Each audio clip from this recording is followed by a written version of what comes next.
So, granted, I have only played for about 6, maybe 7 hours, but Expedition 33 has been a beautiful journey. It's almost like unbelievable, almost. 1 million copies in 3 days. You know there is a boardroom full of executives that are sitting around scratching their head, screaming for their secretary to explain this to them in Fortnite terms.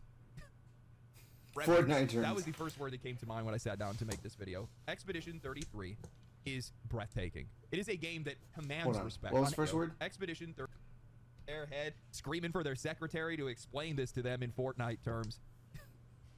Reverence. That was the first word that came to mind when I sat down to make this video. Expedition 33 is breathtaking. It is a game that commands respect on every single level and deserves every bit of praise that it's gotten. It is one of the best examples of what today's developers are capable of, what games are capable of, how far they can reach, the value that they can deliver, how they can be far more than simple entertainment. Again, actually, let me quickly look up the Steam charts. We're looking at charts. Currently, all-time peaks 145,000 people in the past 3 days. But we have 61,000 people still in here, but it's still pretty high peaked. High peaked on Sunday. And I'm pretty sure when the weekend comes around, it's going to peak again, for sure. Just want to get like a quick peek at it first, though. But at the same time, it is incredibly frustrating because it paints a very clear contrast between it and how shallow and utterly vapid the rest of this industry has become. Games like Expedition 33 are what we deserve, but are rarely given. And it's not for a lack of talent. We know that because these are former Ubisoft developers making a game that we would never see from Ubisoft or any major publisher for that matter. Because it's almost like funny. I'm gonna keep pausing and playing because in the past, this video happened what? This video is only just a week old. But in the past 2 weeks, we've been hearing news about, this Ubisoft director was bored, so he started playing this game. They designed the mechanics because the guy was speedrunning Sekiro. We hear things like, this would never have been greenlit in a AAA studio. We hear $50 price tag because they wanted to garner public respect to gain people's trust. To gain your trust, they made the game cheap enough when we already have on the horizon $70, $80, $90 games. They wanted to earn your respect by making a good game at just $50. Today, I want to talk about the explosive popularity of Expedition 33, how it's already broken records, my experience playing it, and, man, it really must burn to be absolutely destroyed by the very people you let go. But before that, if you want to be a part of the video game revolution and make games for yourself but platforms that don't in a textbook, you got quests, just watch. It's going to help back-end roll sense that you go all in off your first game since it's revealed. A turn-based comp, being a developer, this is the place to start. Expedition 33 was one of my most anticipated games since it's... Again, like I said, spoiler warning, apparently, because it's been about more than a week, 2 weeks old maybe. But I've been playing for 6 hours in total, I believe. Revealed. The turn-based combat looked like a true iteration or evolution on JRPGs that we've seen over the years. The idea of using quick-time events, active dodge, and pairing mechanics in combat seemed like a fresh idea. It had an all-star cast of voice actors. The premise of the game's story, where a celestial paintress is painting a descending number, killing all those older than the age of 33, was genuinely different, and the art style was captivating. Actually, back at the start of last month, I had posted on Twitter saying, I don't know why, but I have an oddly good feeling about Expedition 33. My favorite games are the ones that are coming out of left field from unheard of and unproven developers. I'm genuinely hoping it's one of them. This comment alone is a huge example of what's been happening in the past couple of years. In the past few years alone. The most recent game that came out from an unheard and unproven dev recently was Black Myth Wukong. That is their first game. We have NetWise's I forget their name, but Wtphu, that was their first game. We have the developers of, I believe, Berserker Kazan, and they're really good games. I'm really happy and excited that we're getting a new push in AA or lower games that are beating out AAA games of the Sony sponsored games, of the Xbox prominent games. Like, it's super amazing to where like these kind of games are having a better lifespan than Concord, than what we expected from Shadows and stuff like that. Little did I know just how right I would be. Player Obscure Expedition 33 launched to 60,000 concurrent players on Steam, selling over 500.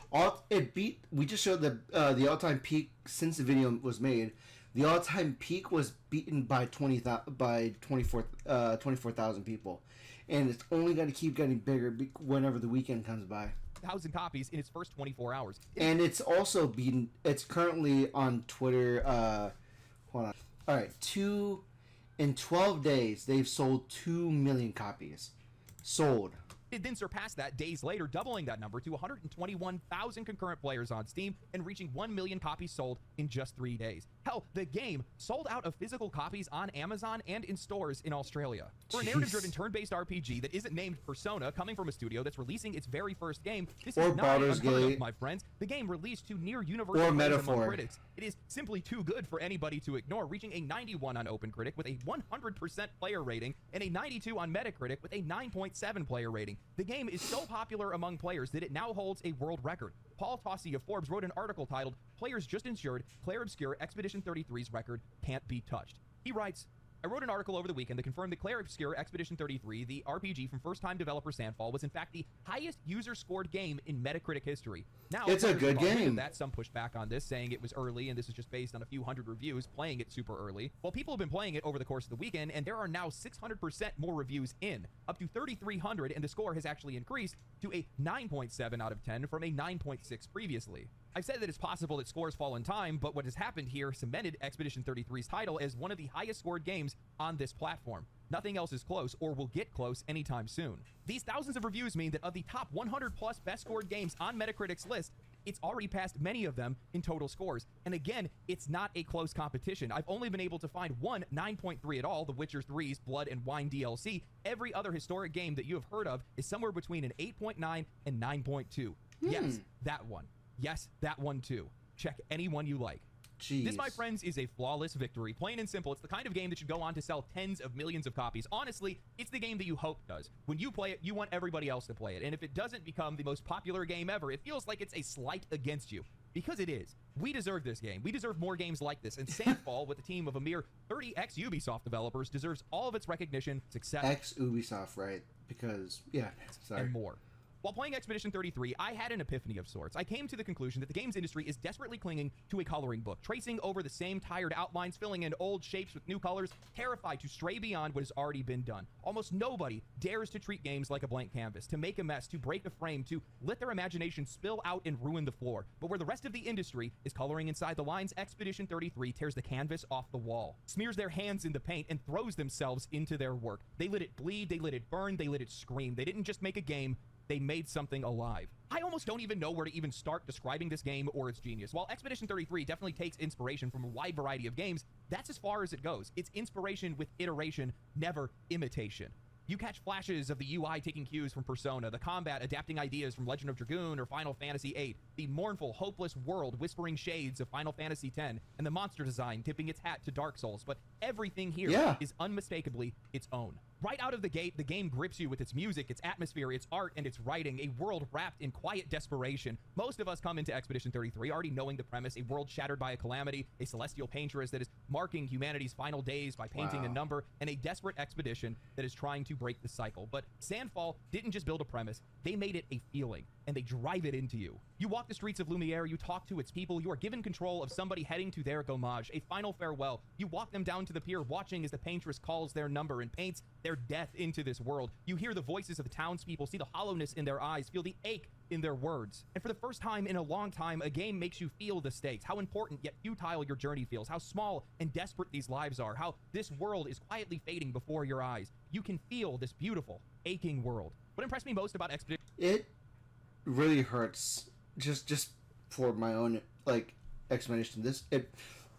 You'll see in the first episode, or, like, second episode, like, this game made you feel the grief and loss that everybody was going through.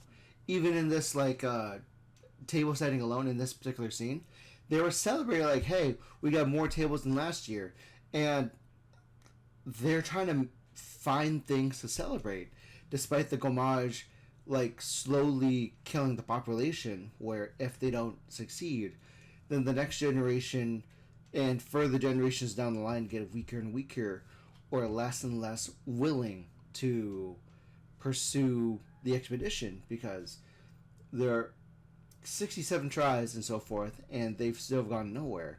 And people are easily losing hope the more family is lost. Edition 33 is its revival of subtle... They make you feel that the grief, that anxiety. The last time I felt that anxiety and that feeling was during Final Fantasy VII Remake, where after the Plate 7 dropped, it made you spend 2 hours just going around Sector 8, Sector 6, Sector 9, and watching the aftermath of how that affected the other people within the world of Midgard. It made you feel that.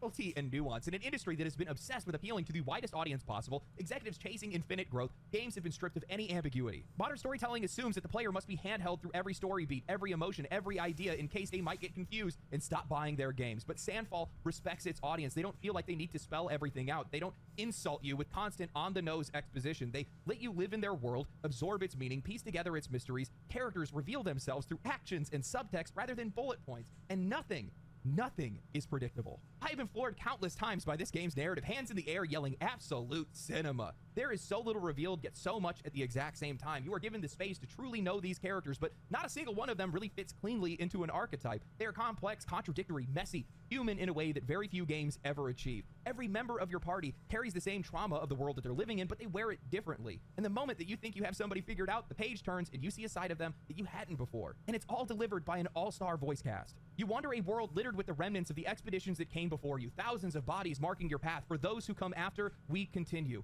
It's not just a slogan of this world, it's a lived, brutal truth. You're constantly reminded about how important your mission is and how hopeless it all feels. Twists, turns, cliffhangers, the game dares you to keep going, dares you to understand more. Even reality itself bends as black and white dream sequences cut through the world, boxed by vertical pillar box lines, stripping away any comfort, any warmth. These moments don't just feel different, they feel wrong, like they exist outside of time itself, and that deliberate discomfort sinks into you. The soundscape and the world design are utterly breathtaking. I cannot count how many times I have stopped dead in my tracks, panned the camera around slowly, and just stared. Because the scene before me looked like it was a painting that deserved to be hung in a gallery. Expedition 33 is built around music and art at every single level, from skill names to weapons to the names of towns themselves. It's a world that doesn't push you forward. It begs you to stop, to look, to feel, to listen. It's visibly distinct, it's audibly distinct, yet eerily familiar at the exact same time. And that mixture of mystery and recognition is exactly what keeps you rooted in place. Well, at least until the gameplay rips you off your feet. As a fan of turn-based games, 3 of my favorite games of all time are Grandia 2, Final Fantasy VIII, and Legend of Dragoon, I have never seen a game revolutionize turn-based combat like this before. I'll be honest, I was afraid. When I had heard about the dodge, parry, and quick time event mechanics, I thought it was just going to be gimmicks. But they're not gimmicks. They're the solution. Turn-based combat has struggled to stay relevant in the modern age. Part of that is due to executives not wanting to fund these type of games, but the other part of it is that players today, including myself, just don't really have the patience like we once did. And while some games have been successful, and people obviously still want it, there needs to be an evolution. That's why... That's like... The slowing down of the game community has been so prevalent too, and I really love it because ever since the birth of... It was a whole thing to where the birth of Battle Royales spawned the game industry to try to make clones of that. From the moment that PUBG was born, there was also Fortnite. There were even in... It went from that to the failure of Concord, because we're going to keep squeezing Concord's content. But the fact that Concord was Sony's attempted response at Overwatch, at Paladins, at some version of Smite, and that game failed, made people think people did not want the hero shooter genre anymore. But then Rivals comes in, and it proves that we do care about the hero genre, but we value the quality of gameplay even more. We have battle royales left and right. We enjoy Monster Hunter type of games, And then Dauntless went from being a Monster Hunter like that people enjoyed to its failure. And now that we're in a renaissance now to where hack and slash is back in business, like Lost Aside, that's coming out later this year. And recently, the shadow drop of Ninja Gaiden 2 Black was a eye-opening that, hey, we actually like hack and slash games. It's just a matter of making quality content over garbage that are emulating the feeling of it. We've seen auto battle systems dominate the genre, reducing what used to be thoughtful, tactical gameplay into passive, gotcha-like gameplay loops. Expedition 33 refuses to let that happen. Instead, it rewards players for staying engaged. Dodging at the right time will grant you action points or other buffs depending on the pictos that you have. Parrying will boost your damage. Hitting time prompts will amplify your attacks. These mechanics don't feel bolted on. They feel natural, inevitable, earned. It's the evolution of turn-based combat that I've been waiting for since Final Fantasy VIII, a true, seamless fusion of action and strategy that keeps you locked in every second without betraying the roots of the genre. By the way. Expedition 33 isn't just a great game. I think it's a quiet rebellion, a reminder of everything that this industry could be and everything it has chosen not to be. It's proof that we just need someone, somewhere to care enough to create something real. I will say during my fight with Borgion, he kept eating Loon. I desperately needed Loon during the fight because she was my healer, but we made it through. I hate the fact that in this video it went from Loon to Mael, but that never happened to me. So screw you, Borgion. Something beautiful, something that dares to reach beyond the safe, dead outlines of what's already been done before. One of the things that really stood out to me and the game isn't getting enough appreciation for is its return to unique characters. It's something that we used to have in a lot of JRPGs, but a lot of these games have kind of gotten away from it, made it where all these characters can kind of just, they're just Lego sets essentially. You can build them however you want and they all can have the exact same skills. But each character in Expedition 33 is remarkably unique from the next one. Luna has her elemental stains, Mael has her stances, CL has a mix of both of them, and then all of these characters can work dynamically with one another to set up one another for different attacks and combos and things like that. There's a lot of genius in that. But we've been deprived of that over the last few years because, well, a lot of these companies just don't trust the player. I've been talking about it recently because I will say that there was an instance with Final Fantasy X. Final Fantasy X made you they gave you the ability to make everyone unique in their own way, customizable even, to where you can make Yuna into like the heavy beater, and you can even force Auron to be the dedicated healer, and you can reverse those roles. But when I believe there was a remaster that came out, and they then catered the skill tree for them to be what they were supposed to be. But like, it almost felt like in that instance they didn't trust the player to like do whatever they want, and it made them cookie cutter into Lego pieces at that point too. Another time was even Final Fantasy XII. The original Final Fantasy XII had a grid system to where everybody shared the same grid system to the point where no one was unique anymore. And then when the Zodiac Age edition was released, they forced you into different avenues to then make every character within the cast unique to each other. Here, from the get-go, everybody's unique, and it feels genuine. You're never going to be the same. You're never going to have the same kit as the next person, and it's a good change of pace. Because I saw somebody post, they made a comparison between Skyrim and Oblivion. They showed about how much content had been removed from Oblivion to Skyrim. A lot of customization, a lot of depth, and the reason why is because it's all about accessibility. These studios, these publishers, they see that as a way for them to be able to reach wider audiences. They, instead of wanting to add value or do anything unique, they instead want to treat their audience like they drank half a can of paint thinner when they were a kid. So we see that in the writing, in the world design, and it's all watered down towards that goal. Expedition 33 subverts that, along with a lot of other developers I've seen recently as well. But, you know, while playing this game, I get this overwhelming feeling of respect. Respect for the players, respect for themselves as developers, for the medium, for the game, and much of that respect has been lost within this industry. And that's why players are upset. That's why these games feel hollow in the end, because you have to respect all of it, otherwise, what's the point? Expedition 33 feels like a miracle at this point in this industry, not a product. And I will say hollow in the end, because you have to respect all of it, otherwise, what's the point? I will say that comment is, I keep pausing, I'm very sorry. The point, there's been examples recently, essentially, where that is especially true. I don't. I've always felt respected when I played Baldur's Gate, when I played Rivals, when I've played um, recently Monster Hunter, because they respected my time with what they wanted. They never, when people open up Starfield, when people open up Concord, again, I reference it again. When people open up Shadows, they don't respect you in that kind of same kind of manner. They don't respect your intelligence. Spoilers for Assassin's Creed Shadows.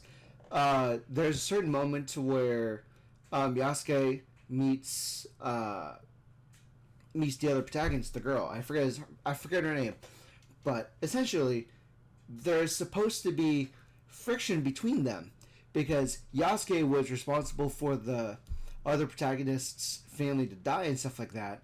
They then use Talk no Jutsu, and all of a sudden they're working together now. That doesn't. I don't feel respected when we come to that certain situation, because how are they randomly friends all of a sudden after that instance to where she should have a consistent grudge about him the entire game? There was no respect for that. Here, perfect. Expedition 33 feels like a miracle at this point in this industry, not a product. And it's a work of art. It's a bleeding, breathing work of art, a testament to what games can actually be. And at the same time, like I had said before, it's exposing just how little we're given from the rest of the industry. You know, I noticed that a lot of game developers and a lot of studios reached out to Sandfall to congratulate them on the success of Expedition 33. I did not see Ubisoft, though. Maybe that's because they're under new management. I would say it's because like they're embarrassed that the people that let go from Ubisoft, made a game that beat out Ubisoft, so there's no real respect for it. And I think the name that I'm looking for is Naue. It's when Naue's family and village was pillaged and destroyed by Nobunaga and Yasuke. So Naue should hold on to anger. But then she lets go after Talk no Jutsu, and then they become compadres. That narratively, when you follow the logic of Yasuke being in the responsible party of the death of Naue's family, Naue shouldn't have a reason to forgive him, and they're all of a sudden friends. Like after they have a conversation of joining up under a mutual goal, she should be angry the entire time, begrudging of working with him, and thinking about and struggling with the idea that should she actually forgive Yasuke. But no, your time is not respected, and you make them friends because of some reason from Ubisoft, from the creators. Ubisoft, though. Maybe that's because they're under new management.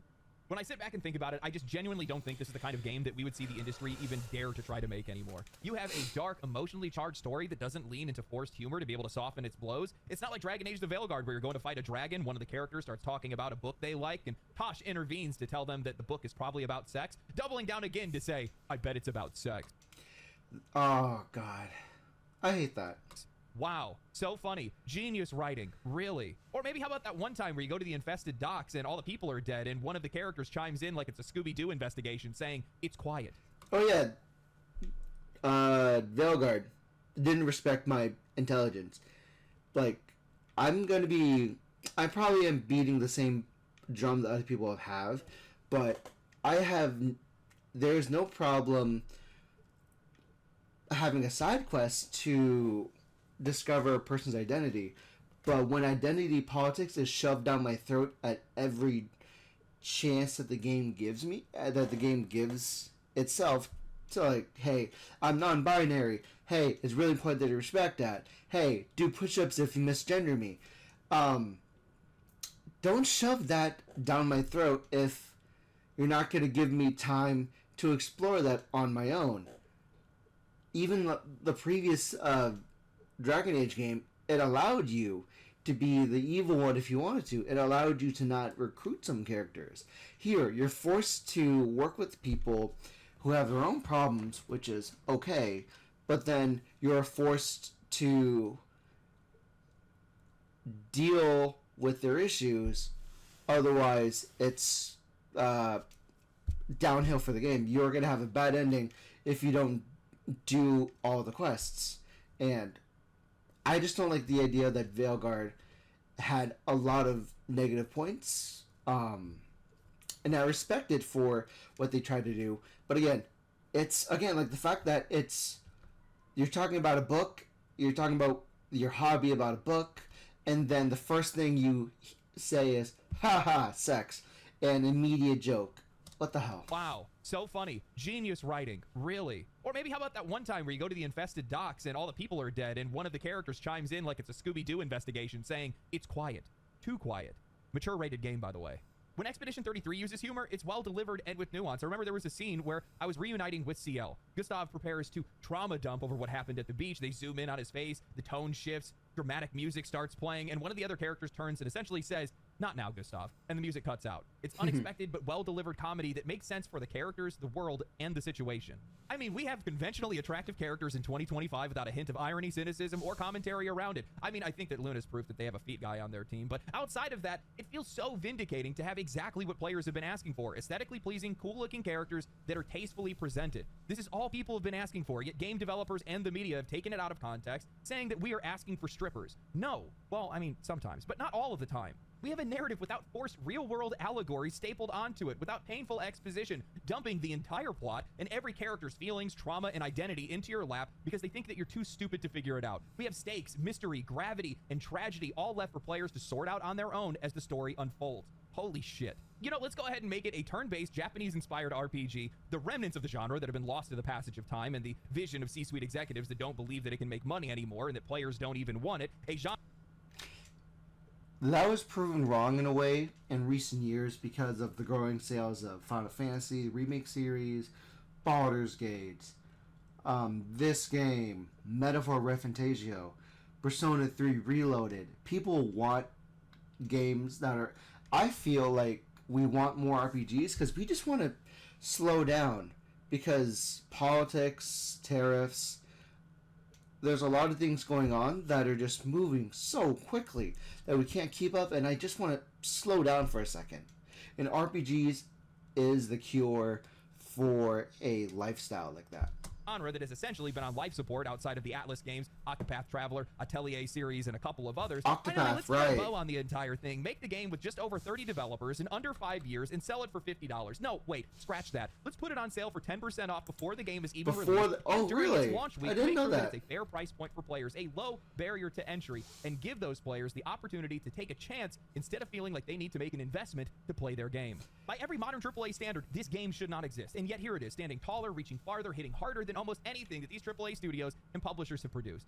It's refreshing, but more than that, it's enraging because it shows just how low the bar has been set by the people that are supposed to be leading this industry. They keep telling themselves the same lie, not only to themselves, but to us as well, that the only way for them to succeed is to play it safe, that bold ideas are too dangerous, that nuance is confusing, that the audience needs to be handheld, babied, spoon-fed every emotion, every plot point, every mechanic, because they're too stupid to figure it out on their own. So if I remember correctly, we just met a white version of this called Jar. So the darkness, the black ones are when we fight? Okay. But this is never about protecting the players. This is about protecting their profits. It's about control. It's about squeezing margins, about turning games into lifeless, frictionless products that can be stamped out, sold, patched, updated, and forgotten. And in doing so, they have crippled themselves. That's what makes what Sandfall has done that much more satisfying. A studio of 33 developers, mostly Ubisoft refugees, who built Expedition 33 on a budget of likely under $50 million in under 5 years, have absolutely smoked Assassin's Creed Shadows on Steam, while being a game that was given away for free on Game Pass, the biggest subscription service in this industry, and they still outperformed it. It's beautiful. It's justice. Broche, Sandfall CEO and creative director, didn't leave Ubisoft because he couldn't cut it. He left because anyone with any real ambition, anyone who gives a damn, eventually realizes that you cannot create anything real inside of a machine that only knows how to recycle itself. What would he have done if he stayed? Slapped on another Assassin's Creed DLC, sell some gun skins for Rainbow Six Siege? Maybe, if he was really lucky, he could have gotten assigned to Ubisoft's NFT strategy game. Wouldn't that have been exciting? That would have been so cool, right? Strangled the second it was pitched. Too risky, too slow, too difficult to monetize. Ubisoft would have never made a game like this. And here's the sick part. I already know what's coming next. History is going to repeat itself like it always does. A small studio does something extraordinary. Players fall in love with it. In response to that, these publishers start staring at spreadsheets, baffled by the game's success, try to imitate it. They copy the aesthetics. They miss the soul. They throw $300 million at a knockoff and then cry on their earnings call about how players, their expectations have changed. Did you guys know that they only started out with 8 developers back in 2021? In an old interview that I had found, Broche was talking about how they only had 8 people and they were hoping to reach 15. That was the dream. You can still find their early art from back then. Rough, imperfect, they had nothing. And in under 4 years, that scrappy team that then grew up to over 30 developers delivered Expedition 33, a game that looks and feels like it belongs with the biggest and most expensive productions in the world. How does that make any sense? Meanwhile, we have the entire industry that has been lighting billions of dollars on fire and is still somehow making worse games. Sandfall did what the AAA industry insists is impossible. They built a masterpiece. They didn't spend $400 million to make it. They didn't need some bloated marketing campaign. They didn't need 500 people. They didn't even need to sell it for $70. And it worked. Because when you build something with love, with focus, with intent, players notice. We can feel it. Meanwhile, the AAA industry is still crying about ballooning development costs, pretending that they don't know why they're drowning, creating a constant state of... Had a development budget of over $700 million. What? Why do you need $700 million to develop a shooting game? Sure. In which they are the ones that are increasing costs while players are being demanded to follow their poor business decisions. Nobody told you to staff 800 people to make the next Fortnite. Nobody told you to waste $400 million on another cinematic action RPG. Nobody said that you couldn't try making something new or something fresh. Nobody said you have to keep chasing somebody else's success rather than their ambition. Nobody forced you to bolt on battle passes, shop tabs, microtransactions, and deluxe editions onto every single thing that you release. You did that. You chose that. When I see studios like Sandfall, small, lean, and relentless, deliver something as bold and as unforgettable as Expedition 33, it makes one thing painfully clear. The titans of this industry aren't untouchable anymore. They're bloated, slow, and creatively paralyzed. They have built these massive infrastructures filled with redundant management layers, bloated headcounts, and endless committees, and the end result is a process that is so convoluted that making anything truly original or valuable becomes almost impossible. The games take too long to make, cost too much, and play it far too safe. At this scale, they can't afford to take risks. They can't afford failure. And when you can't afford failure, you're not experimenting anymore. You stop pushing boundaries. You stop creating. You start chasing, copying, playing defense. And eventually, you build a studio that has all the money in the world but doesn't have any soul left to build anything. I genuinely think that this industry has just grown past the need for these monolithic publishers and developers. What used to be an advantage, size, stability, brand power, is now the very thing that's holding these guys back. The future isn't being shaped by these corporate giants anymore with these 1,000-person development teams and millions, hundreds of millions of dollar marketing campaigns. It's being built by studios that can still move quickly. They can take creative risks that don't need to pass every idea through 6 layers of executive sign-off just to be able to get a change to a character's dialogue. And I think that's the shift that we're starting to see with a lot of these closures and a lot of these layoffs. It's not just a collapse, but a reformation of sorts. These mass layoffs, as awful as they are for the people that are involved, it's also a turning point because when those studios implode, they don't just disappear, they scatter, they break apart, and what's left behind is raw talent, developers that still want to make something meaningful, who still have ideas that they want to bring to life. Expedition 33 is what happens when those people finally get a chance. We are entering into a new phase for this industry, not because the major players planned for it, but because they couldn't stop it from happening. They failed to value their own developers. They failed to respect their audiences. They failed to protect the creative spark that built the industry. And now, one way or another, they're the ones that are getting left behind. And frankly, it couldn't happen to a better person. Wise. They're the ones that are getting left behind. And frankly, it couldn't happen to a better person. I found a couple of interviews from the CEO where he was talking about how essentially the AAA structure is so convoluted and creatively suffocating that it's really difficult to be able to get anything done. But in one of his interviews, he was talking about how much of a challenge it is to be able to go indie in the first place, because a lot of people have to take on a lot of different roles when you're as small as they are. You have a lot of people that become generalists rather than specialists because you just don't have access to that kind of talent, or at least that much talent. But in that, you become creatively focused. The vision stays intact. It's very clear because it's only being handled by just a handful of people. And it's concentrated, like the vision is concentrated, and the goal is in itself concentrated. And then on that other flip, AAA studios have been so bloated that, like, sure, we are stressed, we are concerned about the idea that there's so many layoffs from these companies, But the reality is, these layoffs are essentially people finally cutting off the fat that developed during COVID and stuff like that.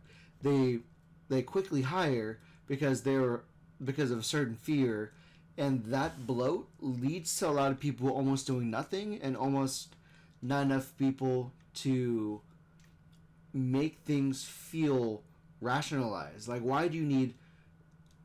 if you were to fire 140 people, you have to actually think about, were those 140 people helping the studio, or were they just people who didn't agree and were yes men? In that, creativity can thrive and the budget stays low. Those things are really important. So whatever you dream of, whatever the game is supposed to be, stays clear the entire time, because you're not having to go through 500 people to be able to make something. It's really difficult when one person has an idea and has to communicate it to 500 people instead of 8 or 30, right? These AAA publishers have tied themselves to copy-paste IP, and they've continued to grow larger and larger in scale year over year, and it's all been for nothing because they keep raising the floor without raising the ceiling, and eventually they're just going to get crushed. That's why we're seeing a lot of the issues that we see today. I can't imagine it feels great to worry about layoffs and studio closures and earnings calls while you're watching indie developers run circles around you, free of expectations, creatively free, being able to do whatever they want, free of any type of constraint, free of these insane budgets. Expedition 33 just got greenlit for its own movie, made by the same people that made the Sonic movie. Meanwhile, that's exciting. EA just That's laid off exciting. 400 people. It's a lot of barbs. They let go how many Just people? laid off 400 people. 400 people. And again, you have to keep you do get empathetic and say, oh, I'm so sorry that you were laid off. But you also have to ask the question that you might be wrong, and you might have to think, what were those 400 people contributing before the layoff? Because you have to understand, were they actually helping the business, or were they just sitting around doing nothing? It's a lot of barbs. Expedition 33 has so much heart. It really does. You can genuinely feel that these developers threw everything they had into this game. And seeing as this is their first game that they made, I cannot wait to see what these guys are going to do after. I haven't finished the game yet. I'm going to be getting to that after I finish this video. I think I need to take a break one of these weeks, maybe not try to release 2 videos, maybe just do 1 instead or something like that. But, we get a lot of good games. We get some great ones. But every once in a while, we get one of those games that just knocks you off your seat. It just takes your breath away. And I've had a lot of breathless moments when I've been playing Expedition 33. And it's great to see these developers get the recognition that they deserve and also see their work rewarded. And I think they're going to continue to be rewarded, to be honest with you. We're going to be seeing them at the Game Awards. I'm going to tell you that right now. For sure, Probably even win Game of definitely. the Year. Unless Grand Theft Auto wins by default, which I could totally see this industry doing that, sadly. But again, that's... Hope you guys enjoyed the video. I didn't enjoy the idea that if Grand Theft Auto wins for some reason this year, that's silly and that's stupid because, granted, they pushed the release date to next year in 2026. That's great.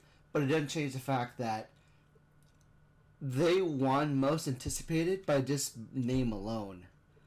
And I have a sore spot for that because we had Monster Hunter Beta twice before the Game Awards, and we hadn't a roadmap of what the game could have been on release in February, but they still lost most anticipated. I'm sorry about that. If you guys did enjoy the video, like the video, comment down below, share the video on social platforms. I see that stuff happen, and I see it in the analytics, and it's really cool that people do that. I don't even really ask for you guys to do that, but yeah, that's cool. It helps way more than I thought it would. Yeah, that's all I got. Yeah, that was really good. I have been listening. Funny enough, I've been listening to Drops through Asmongold, so give Drops a follow, give him a like. He made really good points, and the game industry needs to change, and I don't know how they're going to change unless the game industry can't be changing if they keep doing what they're doing, and small studios like this are proving that the formula is wrong. But hey, I love it. I'm gonna enjoy playing more Expedition 33. Like and subscribe to this guy, and I'll see you next time.